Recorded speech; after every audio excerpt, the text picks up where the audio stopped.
नमस्कार, मैं योगेश तिवारी। आज जैसा कि आप टॉपिक देख रहे हैं सीटेट संस्कृत शिक्षा शास्त्र के लगभग जो 15 क्वेश्चन आए हुए थे उन पर बात करने वाले हैं। सबसे पहले आप प्रीवियस ईयर पढ़ते रहिए और वहाँ से अपना नोट्स जो हो सकता है जो बताते चलें उसको आप बनाते चलें, नोट्स वहाँ से भी तैयार हो जाएगा। तो आपका अगर शिक्षा शास्त्र पढ़ते हैं तो मान के चलिए 15 में से 8, 9, 10 तक सही होने के ज़्यादा चांसेज है अगर आप समझकर पढ़ लेते हैं शिक्षा मतलब कोई भी शिक्षण शास्त्र या पेडागोजी। तो मान के चलते हैं आपने पिछला वीडियो देखा होगा जो संस्कृत का हुआ है। आज एक और संस्कृत का वीडियो है और साथ में हिंदी का भी वीडियो आपको मिल रहा है डेली रात 10 बजे। तो जुड़ना ना भूलें और साथ में इसको सब्सक्राइब कर लें चैनल को, जिससे आपको जो भी वीडियो हो हिंदी और संस्कृत इन दोनों को मिलते रहें। चलिए देखते हैं ये सीटेट का एग्ज़ाम जो कि 20 अगस्त को होना तय हुआ है, उसके लिए क्लास है। तो पढ़ते हैं पहला जो आपका क्वेश्चन है। तो भारत लिप्योः पार्थक्यं भारतीयस्य बहुभाषावादस्य एकं वैशिष्ट्यम् अस्ति यथा। नंबर ऑप्शन 4 ऑप्शन दिए गए हैं। कोऽपि द्विभाषायां लेखितुं समर्थः भवेत्। आपको एग्जैक्ट मीनिंग निकालना ना आता हो पर जो लिखा गया उसका भाव समझ में आना चाहिए। जैसे भाषा लिप्यो हो, भाषा लिप की पार्थक्यम पार्थ के लिए भारतीयों की बहुभाषावाद की एक विशेषता है। मतलब जो भाषा लिपि है ना उसके अकॉर्डिंग उसके अंतर्गत भारतीयों की बहुभाषावाद जो होती है उसकी इसमें से कौन सी एक विशेषता है जैसे उसमें बताना है आपको। जैसे कि कोऽपि द्विभाषायां लेखितुं समर्थः भवेत्, कोई द्विभाषा लिखने में समर्थ होना चाहिए। या कोऽपि कस्याचित् भाषायां लेखितुं समर्थः भवेत् परन्तु तस्यामेव संभाषणेन। कोई भी व्यक्ति हो, कोई भी व्यक्ति किसी भाषा को लिखने में समर्थ होना चाहिए परंतु वह उसमें संभाषण न कर पाए तो क्या यह बहुभाषिकतावाद की एक विशेषता है? ये नहीं है। आगे लिपि की बात कर रहे हैं ना, यहाँ पर भाषा लिपि की भी बात कर रहे हैं। तो कोऽपि देवनागरी लिपि माध्येन, कोई देवनागरी लिपि के माध्यम के द्वारा उर्दू भाषा के लेखन में समर्थ हो जाए, उर्दू भाषा में लिखने में समर्थ हो, वो क्या है? वो बहुभाषावाद की विशेषता है। बिल्कुल सही बात है कि अगर आपको देवनागरी आती है और आप देवनागरी देख के उसको उर्दू में लिख सकते हो तो आप बहुभाषिकता वाद हो, मतलब बहुभाषिकतावाद की एक विशेषता है। जैसे कि आप ट्रांसलेशन जो होते हैं ट्रांसलेटर, उनको क्या है, उनको भाषाएं पता होती हैं। कोई ट्रांसलेशन है जैसे कि हिंदी का व्यक्ति है उसको ट्रांसलेशन के रूप में यूज किया जाता है कि वो जब जैसे विजिटर होते आते हैं तो वहाँ पर आपको हिंदी भी पता है लेकिन उनके साथ आप इंग्लिश में बात करते हो, उनको समझाते हो, वो क्या है, ट्रांसलेशन का काम करते हैं ना। ये है बहुभाषिकतावाद की विशेषता कि आपको भाषा आती है लेकिन उस भाषा को दूसरे भी भाषा में आप कन्वर्ट कर सके, आप बोल सको। हिंदी अच्छी आती है लेकिन हिंदी के साथ साथ आपकी इंग्लिश भी अच्छी होनी चाहिए, तो आप एक से अधिक भाषा के जानकार कहे जाते हैं। तो ये रही, आपको क्या पढ़ना है, टॉपिक क्या मिला, बहुभाषिकतावाद। तो आपको बहुभाषिकतावाद क्या होता है इसके बारे में आपको पढ़ना चाहिए। दूसरा क्या है, भाषांतरणम मतलब ट्रांसलैंग्वेजिंग, ये आपके टॉपिक है, इसको भी आपको जानना चाहिए। ये भी लगभग जैसे कि बहुभाषा है उसी प्रकार से ये भी है, ये सिर्फ ट्रांसलेशन का काम करता है। इसमें पहला ऑप्शन क्या है, बहुभाषा प्रयोगतः एक भाषायाः प्रयोगम प्रति अवधान अंतरणम। बहुत सी भाषा प्रयोग के द्वारा एक भाषा के प्रयोग के प्रति अवधान यानी समझ के उसको ट्रांसफ़र करना, अंतरण करना, उसमें इंटरचेंज करना, ये है। तो यही सही होगा कि आपको भाषाएं आती हैं और एक भाषा से दूसरे भाषा में अवधान करना ना, वो कहलाता है भाषा ट्रांसफ़र। और वही आपका लगभग वैसे ही बहुभाषा भी वही है। आगे चलते हैं, नंबर 3, भाषा शिक्षायाः सृजनशीलत्व। अब आपको एक टॉपिक और मिला है यहाँ पर, सृजनशील। ये लगभग आप कोई भी पेपर उठा के देखो, रचनात्मक क्या है, इस भाषा की सृजनता क्या है, मतलब उसको उसमें सृजनता कैसे लाएं, नवीनता कैसे लाएं, रचनात्मकता कैसे लाएं भाषा में, ये आपके टॉपिक हैं, ये आपको देखना चाहिए। ये लगभग हर पेपर में, हर क्वेश्चन में आपको देखने को मिला, जितने भी मैंने कराए होंगे या जो भी आगे चलेंगे उसमें। सृजनशीलत्व क्या है भाषा की?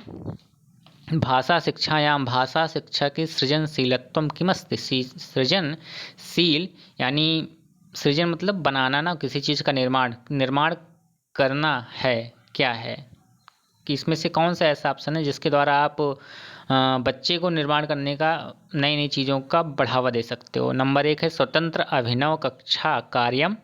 स्वतंत्र अभिनव मतलब नया, कक्षा कार्य में जिसमें व्याख्यान वैभिन्नम, व्याख्या में भिन्नता हो, उत्तर वैभिन्नम च, और उत्तर की भिन्नता में स्वीकार की जाती हो, ऐसा कक्षा वो सबसे बढ़िया है। अगर कोई बच्चा, एक क्वेश्चन आपने पूछा, कई बच्चे हैं लेकिन उनका सब का आंसर जो है अलग अलग होगा, ये है आपकी व्याख्या भिन्नता और उत्तर भिन्नता, और यही है आपकी सृजनात्मकता। मतलब सबके बच्चों को मौका दिया जाएगा कि वो अपनी बात कह सकें, अपना उनके माइंड में जो चलता है ना वो अपना सृजन करके उसको, उस आंसर का, उस प्रश्न का उत्तर दे सकें। और किंचित अवबोधनाय विविध विषयत्वानाम सम्मिलितम, क्या कुछ अवबोधन के लिए विविध विषयों को सम्मिलित करना, ये नहीं है। शिक्षणस्य नव प्रविधम आश्रित कक्षा गतिविधि, ये भी नहीं। कक्षा सामग्री यस्याह, कक्षा सामग्री जिसमें संप्रेषणात्मक भाषा शिक्षण प्रयोग किया जाता है, ये भी नहीं है कि संप्रेषणात्मक भाषा का प्रयोग करो और सिर्फ तुम ही बोलते रहो ना, ऐसा नहीं है ना। और बच्चों को भी मौका दे, लेकिन कह दो भैया इससे ऐसे बोलना है, आपको ज़्यादा अपना दिमाग नहीं लगाना है, तो वो गलत हो जाएगा। चलते हैं अगले नंबर पर। यहाँ से आपको क्या पता चला, ये टॉपिक पढ़ना चाहिए, कौन सा, सृजनशील वाला ना, रचनात्मकता गया है कुल मिला के। श्रव्य पाठ दृष्टया अधोलिखितेषु किम सम्यक परामर्शः अस्ति। श्रव्य पाठ की दृष्टि से निम्नलिखित में क्या सम्यक परामर्श है, मतलब सम्यक मतलब उचित, अच्छा परामर्श क्या है, क्या करना चाहिए श्रव्य पाठ के लिए।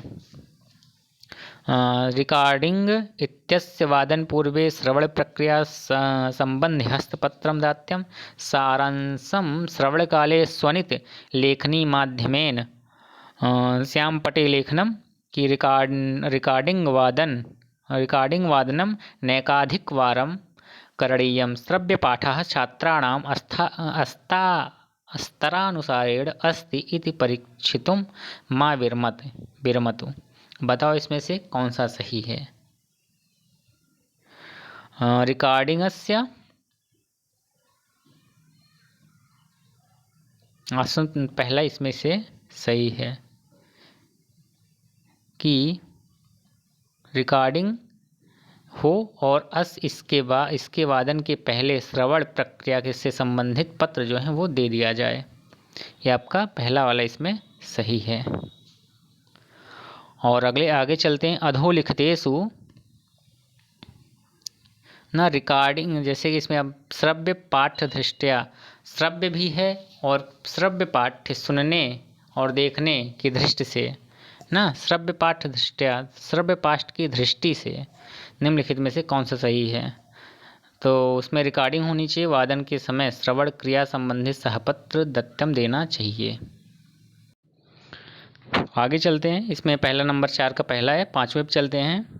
अधोलिखितेषु किम व्याकरण पाठे न सन्निविष्टः। अधोलिखितेषु निम्नलिखित में से क्या व्याकरण पाठ में सन्निविष्ट नहीं होता है। अब आपको क्या पढ़ना है, व्याकरण पाठ पढ़ना है। फिर उसके बाद कहानी क्या है, व्याकरण उच्चतर माध्यमिक विद्यालय या उच्च कक्षाओं के लिए व्याकरण में क्या नहीं पढ़ाना चाहिए, निम्न कक्षा में क्या नहीं पढ़ाना चाहिए, ये आपको पढ़ना चाहिए और इसके बारे में आप पढ़िए। और यहाँ पर आपको कुछ दिया गया, नोट्स बनाते चलिए व्याकरण पाठ में क्या क्या पढ़ा जाता है। तो पहला ऑप्शन है छात्र भाषा या शिक्षक शुद्धिकरण। बिल्कुल ये सही है कि जो व्याकरण में क्या करोगे, छात्र की भाषा को शिक्षक जो है वो शुद्ध करेगा। और दूसरा है किंचित व्याकरण प्रयोगम अवलंब्यम संवाद क्रिया। कुछ व्याकरण के प्रयोग से संवाद प्रक्रिया की जाएगी। अवलंब मतलब सहारा लेकर, कुछ व्याकरण प्रयोग का सहारा लेकर संवाद क्रिया किया जाए। जैसे कि अगर वह जाता है आप बताओगे संस्कृत में सह गच्छति। इस प्रकार से जो व्याकरण में ये पाठ जो है सन्निविष्ट होता है, तो ये भी सही है। और आप अभी ना क्वेश्चन कर रहे हो ना लिखा है तो एक बार ना हटा दो, ना हटा के देखो व्याकरण पाठ में सन्निविष्ट है क्या क्या। शिक्षकेण अर्थ रूपयो हो परीक्षण, बिल्कुल अगर आपको राम का रूप पढ़ाया गया है तो बिल्कुल छात्र जो है वो आपका क्या कहते हैं शिक्षण के द्वारा अर्थ रूप का परीक्षण लेगा, ये भी सही है। तो पठित वाक्यानाम अभ्यास, जो पढ़ाए गए वाक्य उनका अभ्यास, ये जो है शिक्षण में नहीं होता और यही सही है। जो ये गलत है और जो गलत है वही सही, क्योंकि पूछा ही गलत है। अधो लिखितेषु किम भाषा शिक्षणस्य अवधारणा नास्ति। निम्नलिखित में से भाषा शिक्षण की अवधारणा नहीं है। भाषांतरणम, भाषा शिक्षण में जरूरी है भाषांतरण, आपको ट्रांसलैंग्वेजिंग आनी चाहिए। जरूर ये पढ़ सकते, जरूरी क्या मतलब ये पढ़ना चाहिए भाषा शिक्षण में, आपको एक से अधिक भाषा आनी चाहिए। बुद्धिमत्ता, इसका जरूरत नहीं भाषा शिक्षण में, कि आप बुद्धिमान हो, बुद्धिमान होने से कुछ नहीं होता भाषा शिक्षण में, आपको आना चाहिए। ट्रांसफर लैंग्वेज आनी चाहिए, उसे पैटर्न वैकल्य हो सकता है, रीडिंग डिसऑर्डर हो सकता है। विशिष्ट भाषा वैकल्य, स्पेसिफिक लैंग्वेज एम्पेयरमेंट, ये हो सकता है। तो ये सब सही है और ये गलत है और यही आपका सही है, क्योंकि पूछा ही गलत है।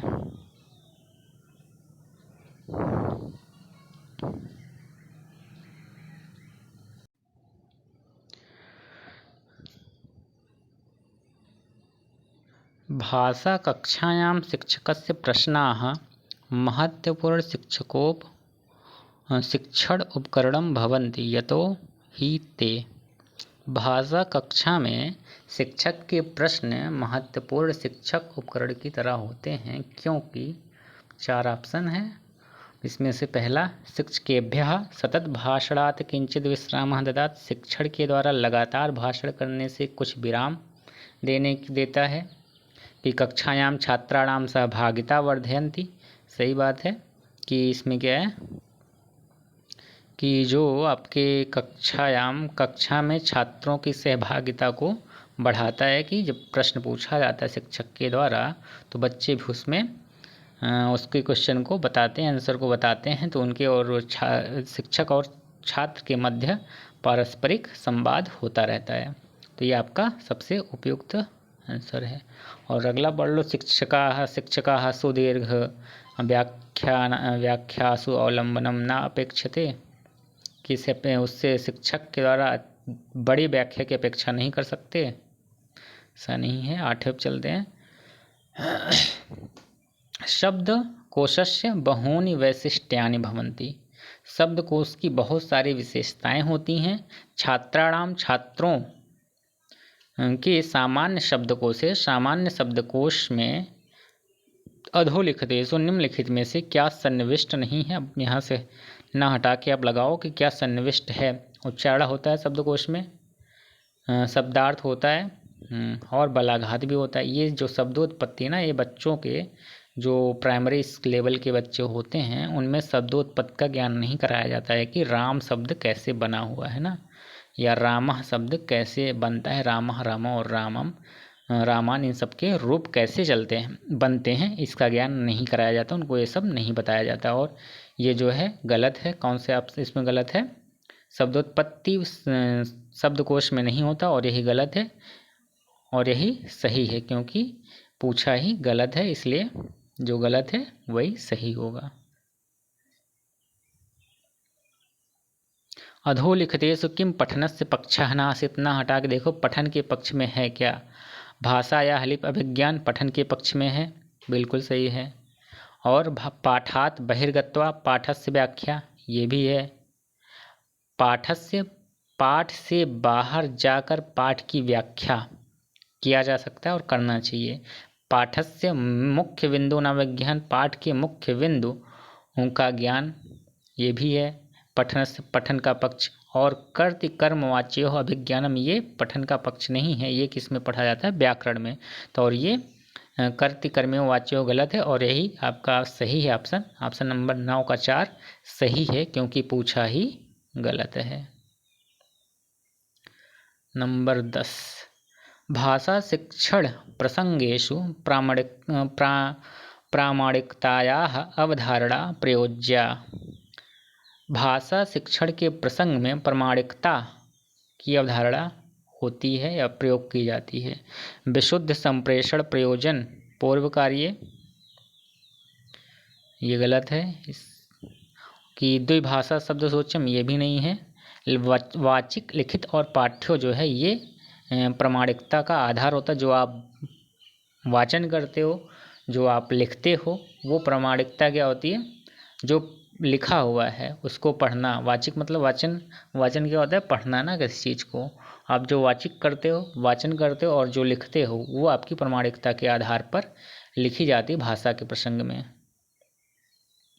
भाषा क्या, सभी जब जो चीज़ लिखी जाती है वो प्रामाणिकता ही होती है, उसको प्रामाणिक माना जाता है। भाषा नंबर 11, भाषा क्रीडायाः प्रयोग विषय अधोलिखितेषु किम कथनम असमीचीन। असमीचीन मतलब इसमें से कौन सा गलत है, कौन सा असत्य है। अब कौन सा भाषा क्रीड़ा के संबंध में कौन सा सत्य है, इसको देख लो। इयम छात्रान अधिगम प्रयोजनात् दूरी करोति। यह छात्रों को अधिगम प्रयोजन से दूर करता नहीं, उनको मतलब खेलना, खेल खेल में भाषाएं सिखाई जाती हैं, और यही गलत है क्योंकि पूछा ही गलत है, तो यही आपका ऑप्शन सही हो जाएगा। 11 का ऑप्शन नंबर 1 सही है। उसके बाद लिख सकते हो भाषा क्रीड़ा प्रयोग। उसके बाद फिर नीचे लिख सकते हो पूर्व अधिगमे पुनर्बलम दातुम क्रीड़ा प्रयोज्यन्ते। पूर्व में जो अधिगम किए गए हैं उनको पुनर्बलम फिर रिवीजन करने के लिए, रिवाइज करने के लिए क्रीड़ा दातुम देना चाहिए। क्रीड़ा प्रयोग खेलने के लिए उनको देना चाहिए। फिर पाठ दृष्टया क्रीड़ा सम्य कार्य भवत, जो पाठ की दृष्टि से अच्छा हो ऐसी क्रीड़ा को देना चाहिए। अधिगम प्रयोजन ही, अधिगम के प्रयोजन के साथ साथ क्रीड़ा नाम संयोजन शिक्षकई करणीयम, शिक्षकों को क्रीड़ा का संयोजन करना चाहिए। 11 नंबर ये सब करना चाहिए। क्रीड़ा जरूरी है, पढ़ाई के साथ साथ खेल भी जरूरी होता है। 12 अधोलिखिताः विचाराः संभाषण शिक्षण विषयकाः सन्ति, एतेषु कः विचारः अनुपयुक्त भवेत्। अधोलिखिताः, अधोलिखित विचार में से संभाषण, अब ये आपका एक टॉपिक है, संभाषण पढ़ना है। संभाषण क्या होता है? संभाषण शिक्षक विषय है। एतेषु, इनमें से कौन सा विचार अनुपयुक्त है मतलब असत्य है। कौन सा सत्य है उसको देख लो। संभाषण में संभाषण पूर्वे वाक्यांशान दत्वा छात्राणाम सज्जीकरण, बिल्कुल सही है कि संभाषण के पहले वाक्यानाम मतलब जो जिस टॉपिक पर या जिस विषय पर संभाषण होना है उसको देकर छात्रों को सज्जीकरण उसके लिए तैयार किया जाए। भाषाणाम संभाषण अभ्यास प्रयोजनेन, संभाषण अभ्यास के प्रयोजन के द्वारा दिए गए प्रकरण को छात्रों के स्तर के अनुकूल हो। जो प्रकरण दिया गया है संभाषण में वो छात्रों के अनुकूल होना चाहिए। बिल्कुल सही बात है, नहीं तो उनके ऊपर से निकल जाएगा तो क्या फ़ायदा। संभाषण पाठः पूर्व पठित पाठात् तथ्य ग्रहणम कुर्यात्, ये भी सही है। तो ऑप्शन कौन सा बच्चा? संभाषण काल में ही छात्रों के संभाषण के शुद्धिकरण सर्वोत्तमम, संभाषण के समय ही छात्रों की संभाषण शुद्धिकरण करना आवश्यक है, जरूरी है। ये गलत है और ये गलत है, और यही फिर जो गलत है वैसे ही, क्योंकि पूछा ही गलत है यहाँ पर अनुपयुक्त। तो ऑप्शन नंबर 12 का चौथा सही है, ये अनुपयुक्त है संभाषण शिक्षण में। 13 नंबर, भाषा शिक्षणम अधिकृत्य राष्ट्रीय शिक्षा नीति 2020 विषय अधोलिखितेषु किम असमीचीन, मतलब असत्य है। कौन सा? भाषा शिक्षण के रूप में 2020 की जो शिक्षा नीति आई है उसमें कौन सा भाषा शिक्षण में असमीचीन है, मतलब असत्य है। सत्य देख लो कौन कौन सा है। 2000 शिक्षा नीति में क्या कहा गया है?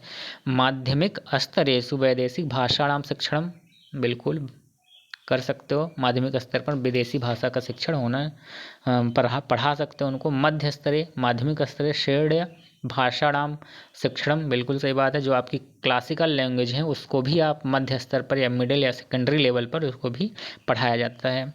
और गृह भाषा भाषा एवं शिक्षण, गृह भाषा और मातृभाषा में शिक्षण, ये भी जरूरी है। शुरुआत में प्रारंभिक प्रारंभिक जो शिक्षण वर्णेभ्यः एव भाषा शिक्षण, प्रारंभिक शिक्षण वर्ण के द्वारा ही भाषा शिक्षण होवे, ये गलत है। ज़रूरी नहीं है जब छोटा सा बच्चा रहे उसको शुरुआत में आप वर्ण सिखाना शुरू कर दो। पहले तो उसको स्कूल आना शुरू करे, फिर वहाँ पर धीरे धीरे खेल खेल के माध्यम से चीज़ों को बताना चाहिए कि ये है, फिर उसके बाद आपको उसको अक्षर ज्ञान देना चाहिए। अक्षर ज्ञान मतलब ये है आ है, ये बा है, ये सब ज्ञान फिर उसके बाद देना चाहिए। जैसे प्रारंभिक शिक्षण हो वैसे ही इसको शुरू नहीं करना चाहिए। आगे 14 नंबर, एकः शिक्षकः विविध प्रकारकाः परीक्षाः आयोजयन्ति लिखिता मौखिकी भिन्न भिन्न काले दत्तकार्या धारिता परीक्षाः च।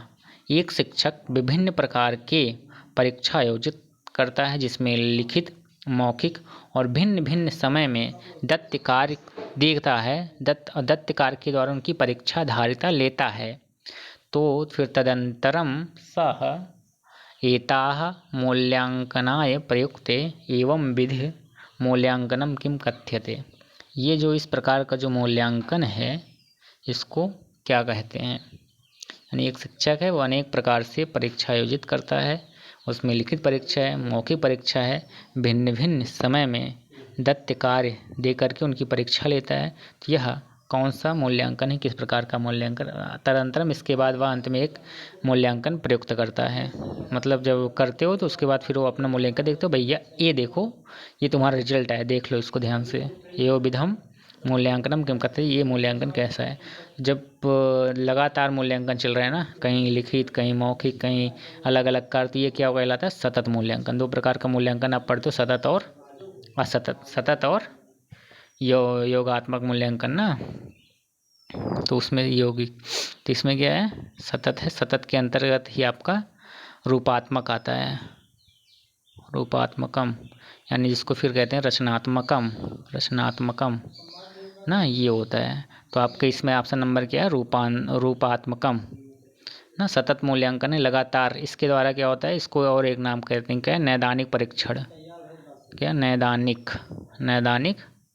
परीक्षण बोला जाता है, जिसमें लगातार परीक्षण लिया जाता है, जिसके द्वारा ज्ञात किया जाता है कि क्या कमियां रह गई हैं, यानी शिक्षक और छात्र में क्या सुधार की आवश्यकता पड़ती है। उस प्रयोगात्मक परीक्षा जो साल में एक ही बार होती है, जिसको वार्षिक परीक्षा कहते हैं। उसके बाद नंबर 3 पत्राधान, यानी कि जिसको पोर्टफोलियो कहा जाता है। इसमें पोर्टफोलियो में आपके पूरा जो आप स्कूल में आते हो, खेलते हो, खाते हो, पीते हो, मौज करते पढ़ते हो, सभी चीज़ यानी A to Z पूरी चीज़ का विवरण लिखा जाता है। फिर उसके बाद आपकी प्रगति देखी जाती है, कहाँ कमियां हैं उसके बारे में, पोर्टफोलियो। फिर आगे चलते हैं, क्वेश्चन नंबर 15। उत्तर प्रदेशस्य पश्चिम भागे प्रचलिता हिंदी भाषा बिहार प्रांतस्य पूर्व भागे। उत्तर प्रदेश के पश्चिम भाग में प्रचलित जो हिंदी भाषा बिहार प्रांत के पूर्व भाग में प्रचलित हिंदी भाषा से कुछ भिन्न है, परंतु तो क्योंकि फिर भी इन दोनों में से उभयोः क्षेत्रयोः भाषा भाषिणः, दोनों क्षेत्रों की भाषा भाषण में अपरस्य भाषां सुष्ठु अवगच्छत मतलब उनकी भाषा में कुछ समानता दिखाई देती, समानता आती हैं। हिंदी भाषा एतादृशो प्रकारो किम कथ्यते। ये जो प्रकार है हिंदी भाषा किसको क्या कहते हैं। भिन्ना भाषा नहीं जी, एका हिंदी भाषा नहीं, एते ये दोनों हिंदी भाषा के विभाषे हैं। ये दोनों जो है हिंदी भाषा की अलग अलग रूप हैं, अलग अलग तरीके हैं बोलने की। हिंदी भाषा होती है उसके अंतर्गत कई बोलियां आती हैं, वही है एक भोजपुरी और हिंदी अवधी, ये दोनों थोड़ा थोड़ा मिक्स होती हैं। तो ऑप्शन नंबर इसका 3 जो है सही है। आज के लिए बस इतना है, फिर मिलते हैं अगले वीडियो में। तब तक आप चैनल को क्या करिए, सब्सक्राइब, और आपको फिर आगे डिटेल वीडियो मिलते रहेंगे। लाइक करिए और शेयर करिए। Thank you for watching.